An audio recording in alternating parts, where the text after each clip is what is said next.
Good evening, Professor Huang. This is Kolluru, and for my SPL2 video presentation tonight, I'm going to talk about cloud computing. So while this concept is not necessarily new, its recent advancement into modern technology has certainly led people to trust its security and effectiveness. So cloud computing is when you store data and applications on remote servers. You can access the files or applications using a high-speed internet or private server. Now, to understand cloud computing, you have to understand what the cloud refers to. The cloud refers to applications, services, and data storage on the internet. These service providers rely on giant server farms and massive storage devices that are connected via internet protocols. Cloud computing is the use of these services by individuals and organizations. When using the cloud, there's no need to have advanced software installation on a computer, and backing the data up to a hard drive is not necessary.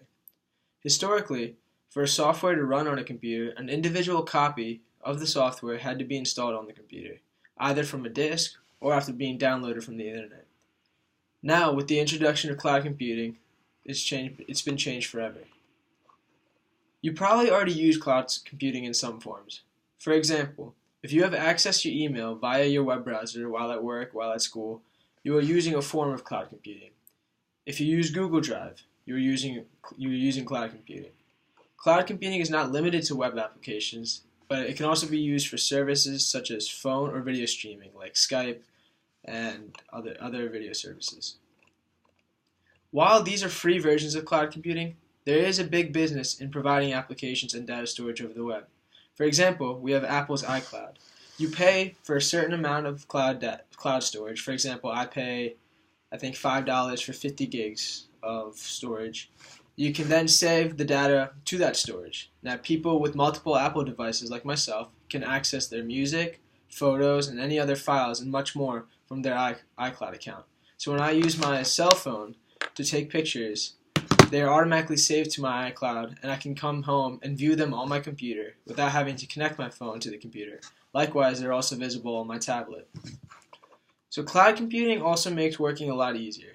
I have family who work for Google as software engineers, and when they travel, all they take with them is their Chromebooks. Chromebooks are very simple computers that only have a browser and no other applications on them.